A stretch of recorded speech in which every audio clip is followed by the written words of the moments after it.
Hey everyone, you're here sewing with Cody, and in today's video, and from all the videos from this point on, it will just be sewing with Cody, because unfortunately at the beginning of February we ended up losing our little precious Pete.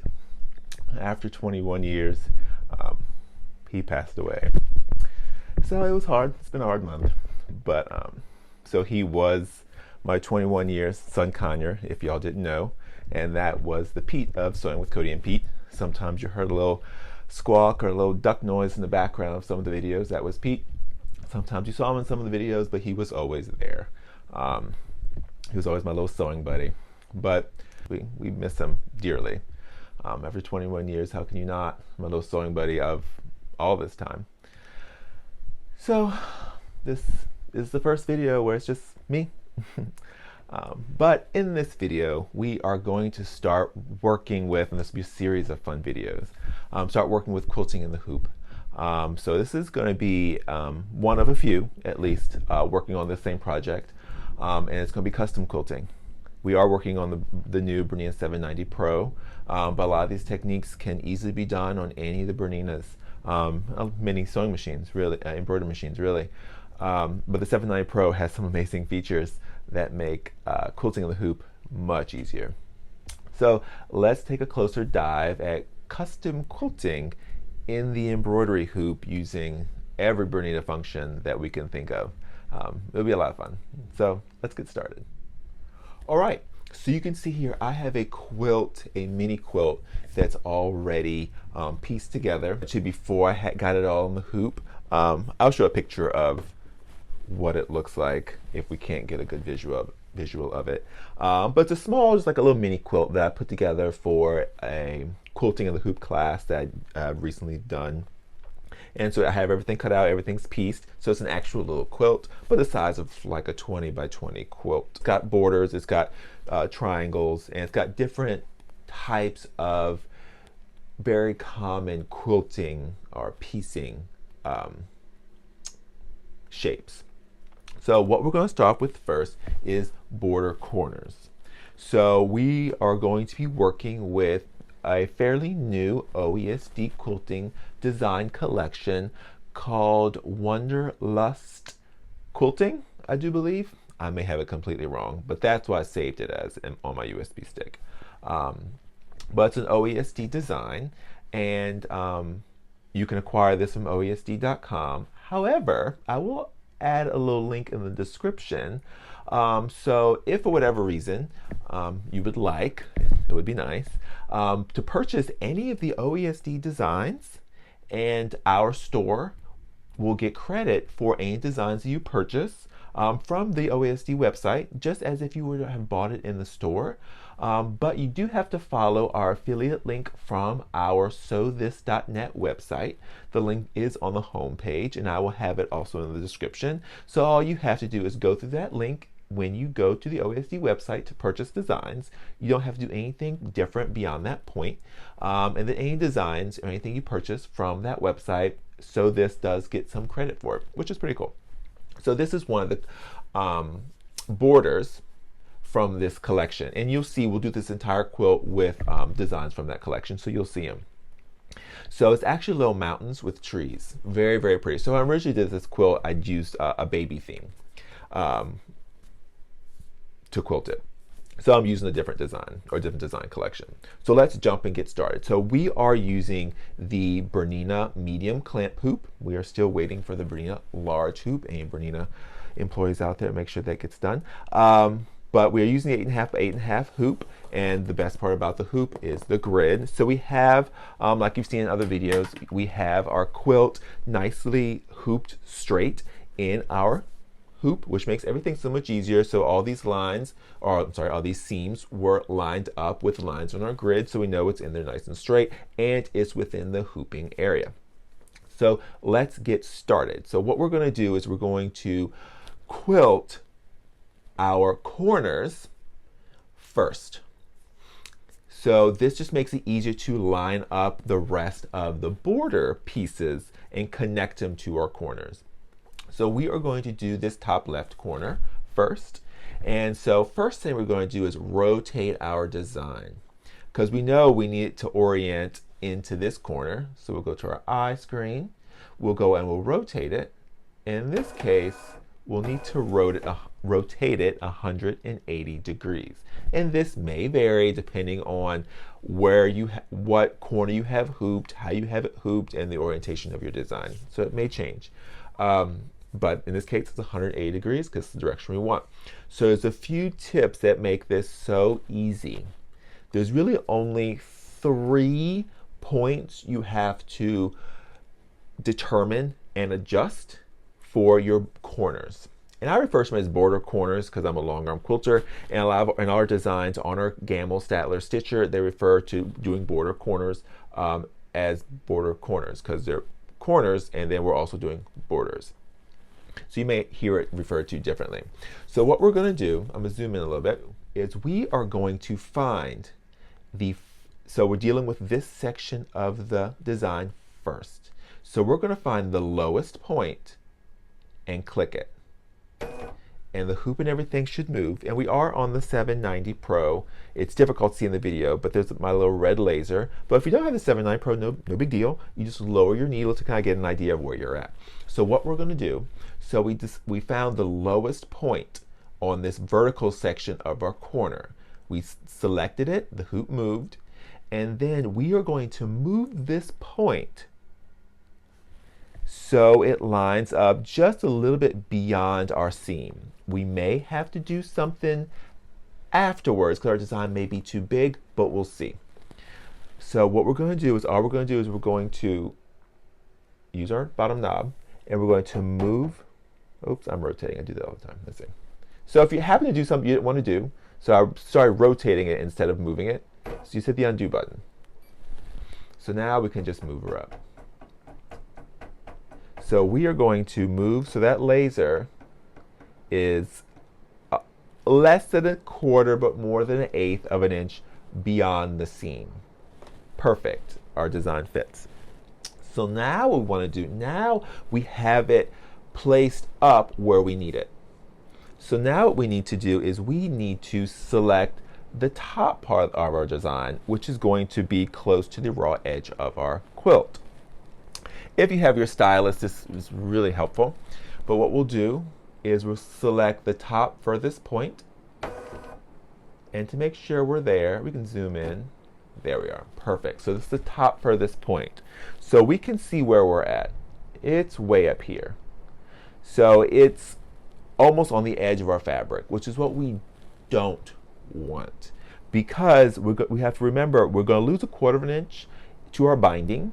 And then we want it to be our quilting to be just a little bit below, say like 1/8 of an inch below the binding.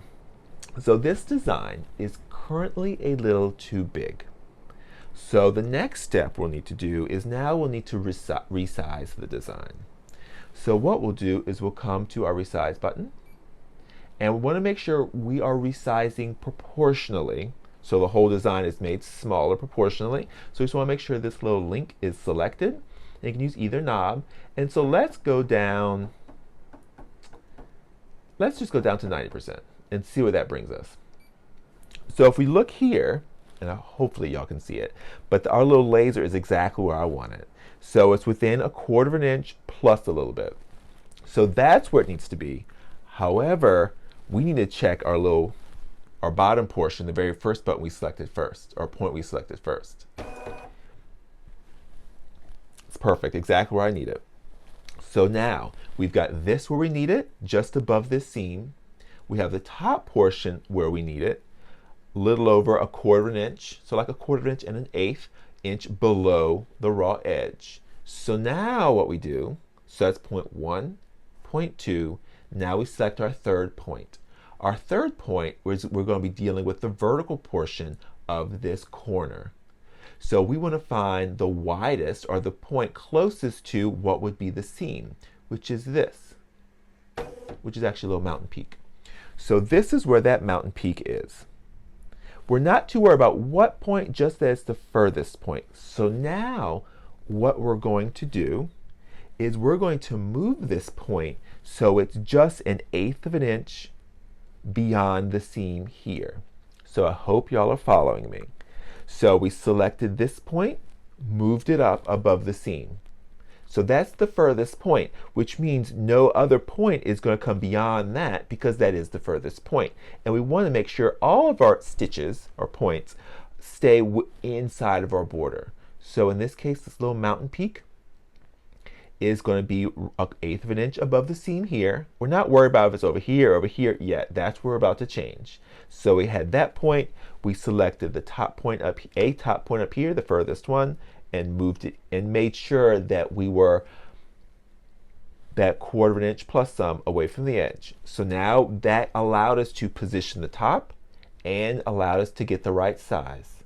So now we're going to select this point and now we're going to move it over. So you're only going to use your top knob, and in this case we're going to move it so it moves over to the left.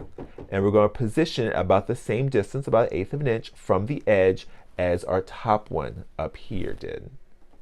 That is it.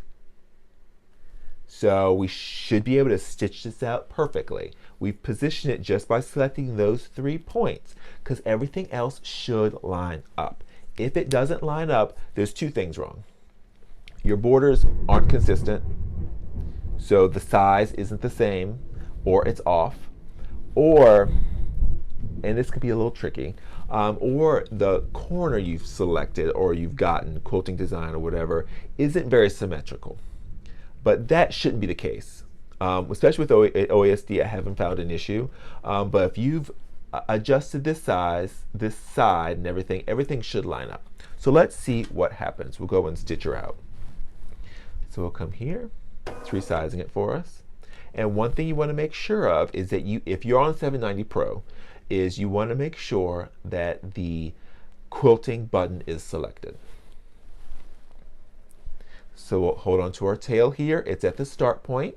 So we're going to lower that needle. It's going to take 1 full stitch for us. And this will allow us to pull up our bobbin thread because that's what we want. And we can start her up and just let her stitch.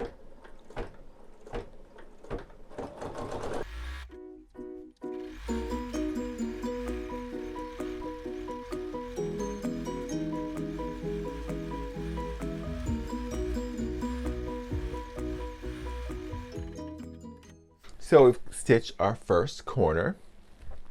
So now with the checkered flag, and at this point you can just hit your automatic thread cutter because it created a tail from the top and the bobbin. So we'll be able to pull that up and pull up our bobbin thread and tie those and bury those threads. So now let's move on to the next corner.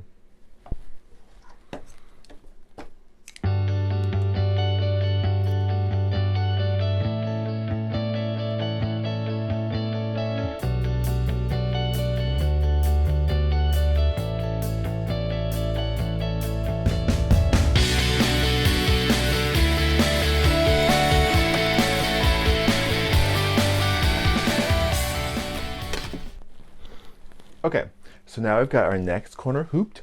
So our other one was over here. So now we're going to stitch one over here.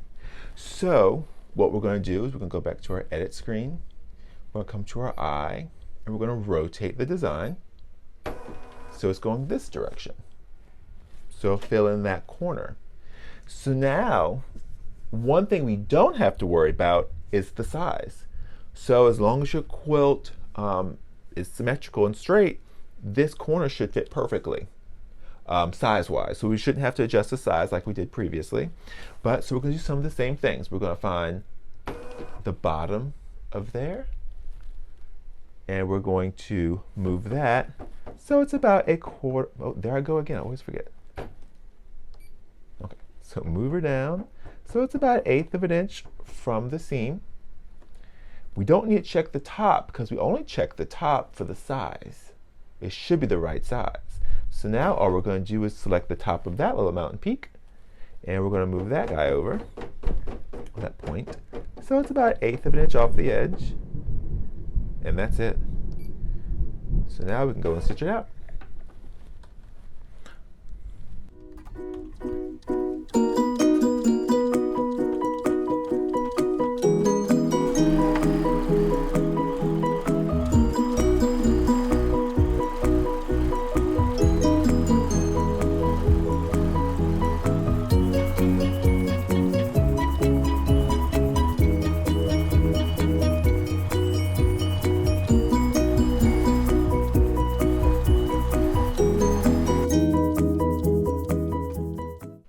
done with that corner now.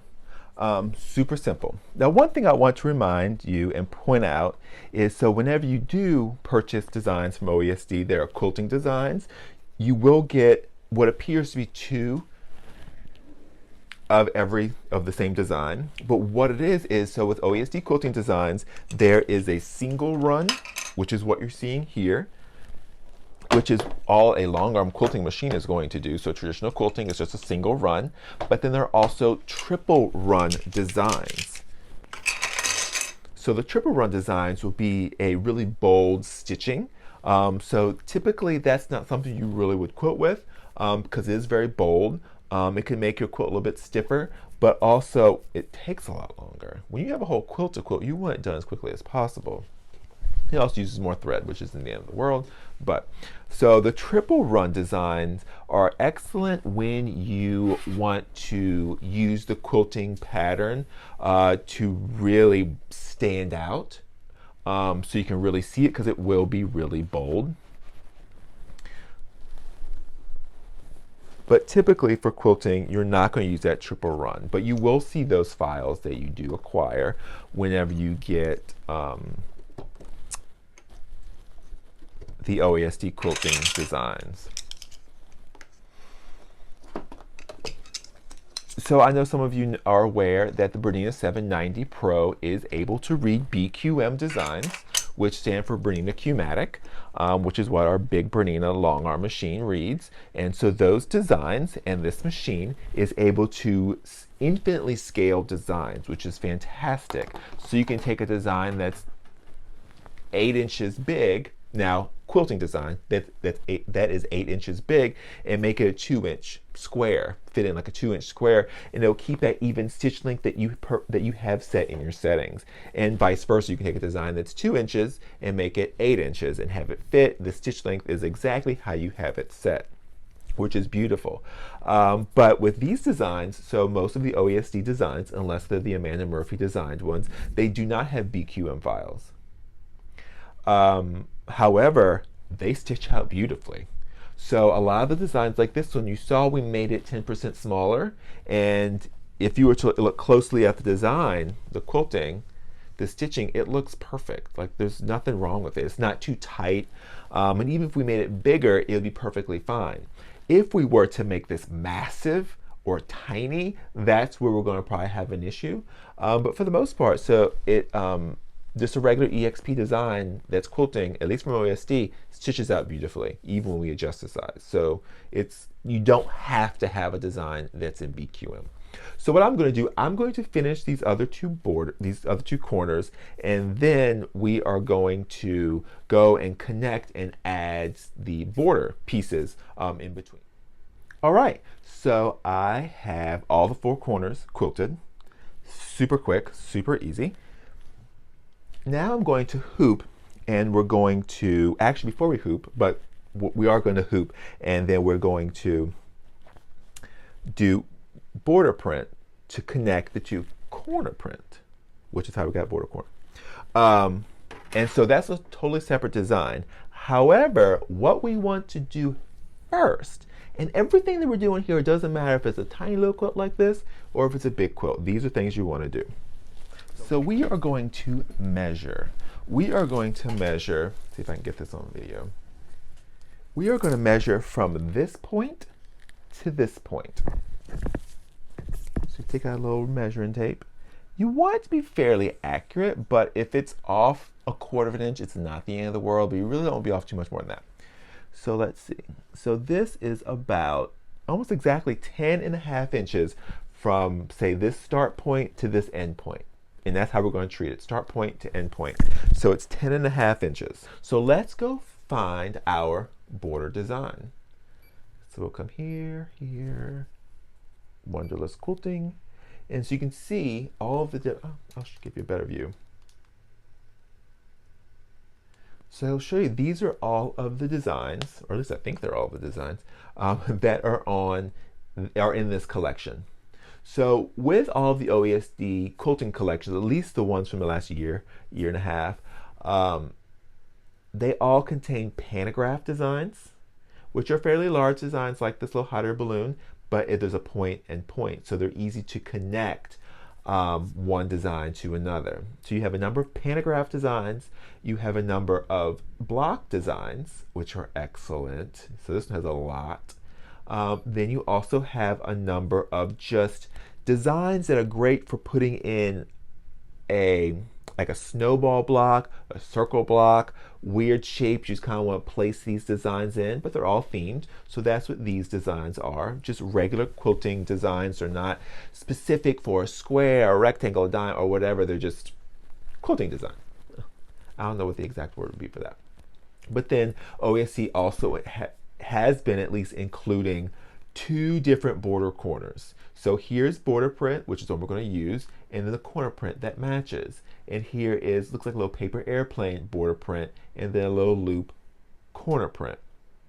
And then what they also include in the designs are triangle designs, which you can see here, which we're going to use, but that's going to be in a part 2 video. I don't want to have too much in this one video. This one video is basically going to be on border corners. At least that's what I'm discovering as I'm filming. So let's select the border print. And let me zoom out so you can see things a little better. All right. So we know we have 10.5 inches. So the first thing we can do, even before we hoop it, I like to play with things in different orders. So here's our little mountain scene. So you want to make sure we rotate this so it's the same orientation as our corners. So we're going to need to come here and rotate it just 90 degrees. So the mountain peaks are in the same direction here. So those mountain peaks are going to face our seam. Perfect. So now what we can do is, so if we look, this border print is 7 inches long. Like, okay, so we know we have an area of 10.5 inches that we have to fill in. And this design is 7 inches long. So 1 isn't going to cover it, but 2 would be 14, which is a lot more than what we need. So if we have 10.5 inches we need to fill up, that's 5.25 inches. So 5.25 times 2 would be 10.5. So we need to make this 5.25 inches wide or long, however you're looking at it. But you have to be careful on how you change the size depending on how drastic you have to change it. Because if we do it proportionally, which we can start off with, it's going to make the whole design smaller, which may make it too short. But if we do it disproportionately, it may look kind of funny, which we may have to do a little bit of both. So one thing to remember is the bigger your quilt is, like this is a very small quilt, only going to be able to fit 2 designs, the more length you have, the less you'll have to reduce the size of each design, you'll find. But since we can only fit 2, we have to reduce them quite a bit. So let's go change the size here. So we're going to come here to reduce the size. So we know our number we're looking for here is 5.25. Now if yours isn't showing in inches, you can go into your settings. I'll show that real quick. I've shown it in other videos. Go to your embroidery settings, and here's where you can change it from inches to millimeters or vice versa, whichever you prefer. You have options. So let's go change the size. So right now it's going to change it proportionally.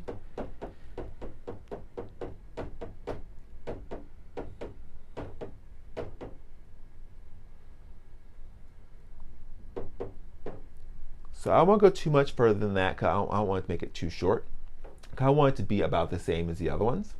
So, but we still need to reduce by 3/4 of an inch. So let's deselect this and let's just make it narrower by using just a top knob. So that's 5.25. So we've got the right width. So let's go and hoop the quilt and play around with our design. So when we go and rehoop, we want to make sure that some of the start point or the end point in this design is within your gridded area. Otherwise, we won't be able to move the design to that point, and that's what we want to do.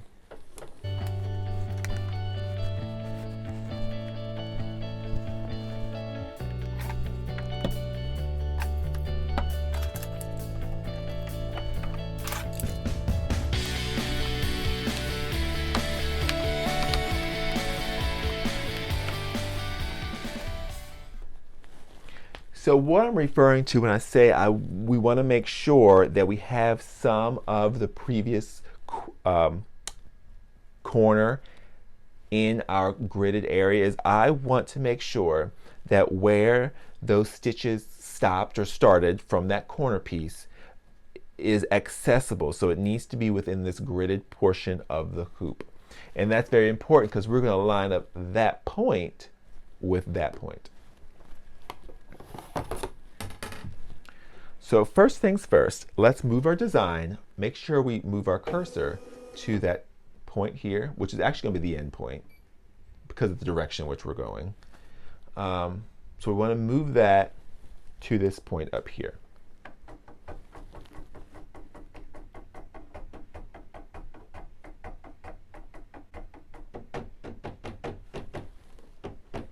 So if you can see the laser, it's lining up right with that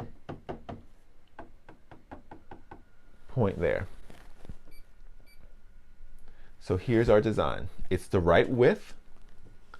So our next one will line up perfectly and they will both be the same size, which is important. So now let's check the height of our design. So if this is hooped straight, which it should be, it should stitch across and everything should line up in the end once we do our second design. But we need to make sure that the height will line up as well. So we're about 1/8. So what I did, very similar to how we did the corners, is I select my lowest point, in this case, the point that will be lining up with our seam here. We selected the lowest point, the needle, the laser moved to that point, and we want to make sure we're about 1/8 of an inch from the seam, which we are. So now there's one more thing we need to check, and that is still the height portion. So we'll come up here. So same thing. So I select the top, which is a portion that's going to be up against the seam. I'm sorry, up against the raw edge or your binding, and it's about the same distance as the rest of them, which is perfect. That's exactly what we want to do. So we've got this point, which is actually the end point, to line up here, and so we should be able to go. It's going to want to move over here because this is the start point for this design. So it's going to start here and then end right at that seam.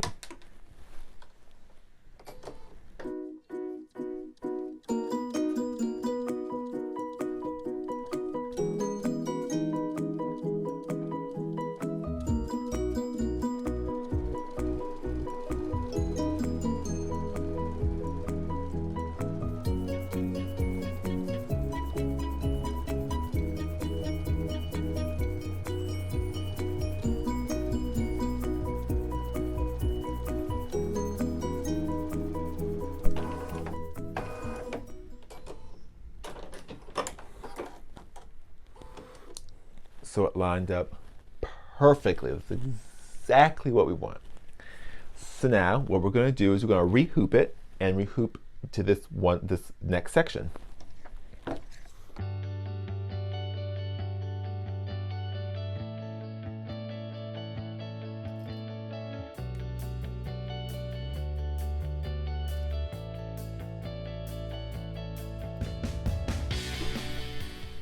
Now there's some things I want to point out, and I mentioned them in other videos, but there's a few things that I'd like to do when quilting in the hoop.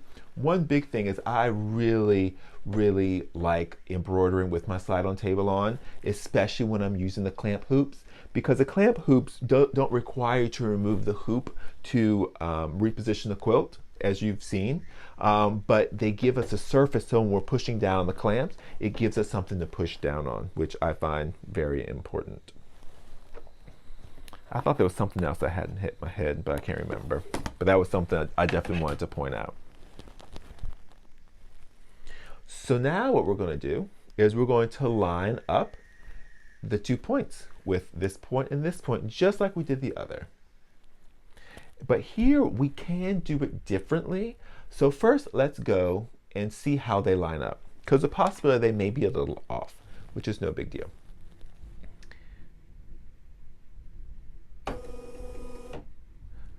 So we'll line up, that is that point there. We'll go and move it here. So let's go check this end point. And so here it is a little off. it happens, no big deal. So it's about 1/4 of an inch. My measurements could have been off for all I know. We're about 1/4 of an inch from the point that I need to be. So we can see here my laser is about 1/4 inch from where I need to be. But on this end, it lined up perfectly. Let me move it. Well, I have it lined up. Oh, goodness. I have it lined up perfectly. So we're going to do something to fix that. So we are going to use pinpoint placement. So a different type of pinpoint placement that some of y'all may be used to. But also, I remember there was something else I wanted to point out, which I forgot to mention when we did our corners. So whenever I'm working with quilting in the hoop, like we're doing right now, is so when I get my design, like when we did our first corner, so we positioned it and changed the size so it fit how we wanted to, I like to save that design on my machine. Because something may happen where the design may get distorted, it just may not be how we need it. And so instead of trying to figure out how we had it for the first 2 designs, we can say, okay, let me go and pull up the design that I saved that is the exact size. So it's kind of like starting fresh. And the same thing we can easily do here. And so to do that, we'll come up to our little folder and we'll say save. And we can save on the stick or we can save on the machine. I recommend saving it where you don't have the other design saved, so you don't get them confused. So now I have this design that I've already stitched out, I have it saved. So now whatever changes I do to this, and if something just isn't right anymore, or something doesn't seem to be working or whatever, you can always go and trash this one and go pull up the one you have saved. So let's go do the pinpoint placement. So we'll come here, go to our pinpoint placement, and this is one of the traditional pinpoint placements. So this is something that the 790 Plus has. It's not just specific to the 790 Pro. So what we want to do is we want to lock in 2 points. So this is something we probably really don't have to do in this instance, because my point lines up here, my end point in this case, and my start point is 1/4 inch away, but it is lined up. The 2 points are in line. I really just need to make it bigger to move it over. But let's just say our points were off. So I had my point for my corner up here and the point for my border down here. So they're not just across where I could just increase the length. They're actually too far apart and not at the right position. So what I can do is I can come here. I can select that 1 point over here, which is actually where I'm at. I can say set it. And then I can come to this point over here, which you can see about 1/4 inch off. And then I can move it over to line it up with that point. And then set that point. And that's excellent when they're at 2 different distances and 2 different positions. So you kind of have to move it up and over. However, the downside to this, there's always a pro and a con to everything, right? The downside to doing this is, yes, they're lined up, they're going to stitch, and everything's going to be connected. However, you have to remember with pinpoint placement, and what we just did is we moved it over, which is also going to increase the size. If you just have to move it up and over a little bit, say less than 1/4 inch, it's probably not going to adjust the height of the design that much. But if you have to move it quite a bit, like if we hadn't changed the size of our border design ahead of time, and we really had to move over like 1 inch, the height is going to be off. So then you kind of have to start playing with the height and the width independently, which can be a little fussy. So that's why it's important to measure and adjust your designs accordingly. But what we can always do is, so we've moved it over, we can then check the size of the height of the design. So we'll come here, and so see here, this is what we don't want. I don't know if you can see it, but that laser is directly on the seam. I don't want that. That's not going to work, because now by moving it over that 1/4 inch, it made the design too tall, where it's not going to fit in this border at the same position and same size as our corner designs. And it's going to be bigger than the design we've already stitched out. So because it was at the right position, we just need to move it over some. I'm going to go back. I'm going to undo what we did. And then, let's see where we're at. Yeah. So I'm going to undo what we did, and we're just going to make the design wider. Because it's in line, we'll just make it a hair wider. So we'll come here, come to change the size, make sure that little link doesn't have that white line around it, because we want to change the size independently. So we are going to just increase the width and make sure it lines up, which it does, looks good. Get out of here. But before we go and stitch, we still want to check a few things. We really want to check and make sure that our point over here, make sure at the right point, that our point over here is still where it needs to be. Because when we adjust the size, it could move of that point, but looks great. And you can go and check the position of, like in this case, our mountains, and see where they'll be. So it's close to the seam, but everything's lined up, so it won't be the end of the world. So let's go stitch her out. But there are multiple ways to do this. Like we just saw two different ways. We can use a pinpoint placement, or we can just use our absolute check, which is what we've been doing. That's what BERNINA calls absolute check, is when we're selecting a specific point and moving it and seeing where that point is and where we can move it to where we need it to be. So we've got our bobbin pulled up and we're ready to start.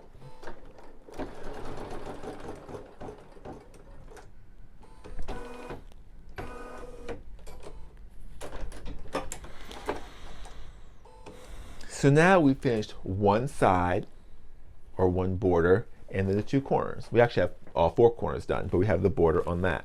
And so we can take it off so you can see what she looks like.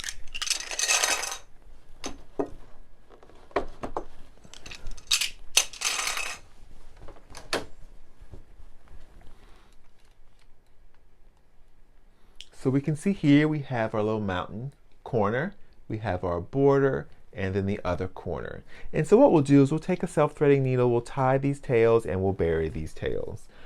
You will see a little extra stitching in those intersections, but unfortunately that's just kind of how it is, because we do have to stitch them individually. But this is what we're going to do all the way around. So I'm going to go ahead and finish the borders for this little quilt, and I'll show you what the finished product looks like.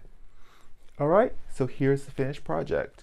So here is the little block that I created, and I was mainly when I pieced it and cut everything and designed it, it was mainly something really simple, but it was mainly to be able to have a border, to have half square triangles, to be able to insert triangles, which we'll do in the second part of the video, to be able to do a square block, to be able to line it up and basically use pinpoint placement to add a square quilting motif, and to be able to show in the class, kind of do like an edge-to-edge multi-row pantograph, which we may get to a part 3. I don't know if we have enough time to cram it all into the part 2 of the next video. But here it is, so you can see the cute little mountains that will go around, and we'll choose different cute patterns to go into these blocks and into these half square triangles.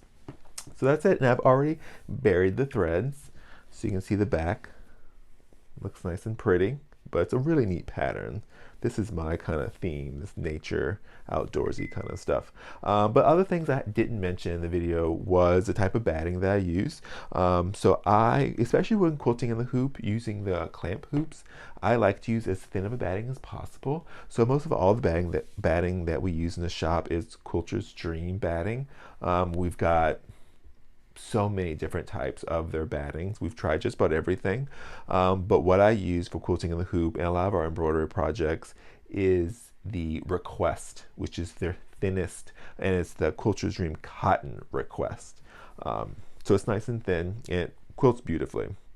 And something that's also important that I didn't mention, that I've mentioned in other quilting videos, is you want to make sure you have plenty of batting and backing all the way around. As you can see, I've got plenty. So you want to make sure you have that so you have something to attach your hoop to when you rehoop and do everything. All right, so hopefully you enjoyed the video. Hopefully you learned something. And one side note is everything that we did to do this, what many people would consider a complicated border corner, it can be done on a 790 plus, it could be done on a 770 plus, it can be done on a number of different machines. Even if you don't have pinpoint placement, you can kind of make it work.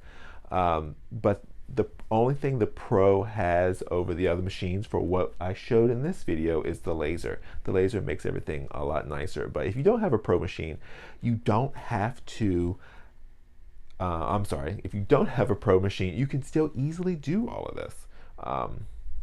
So you don't have to have that machine to be able to do more complicated quilting in the hoop, but you'll see it does make a lot of things really easy. All right, so that's it with the video. If you liked it, give it a thumbs up, subscribe to the channel if you haven't already, and as always, happy sewing.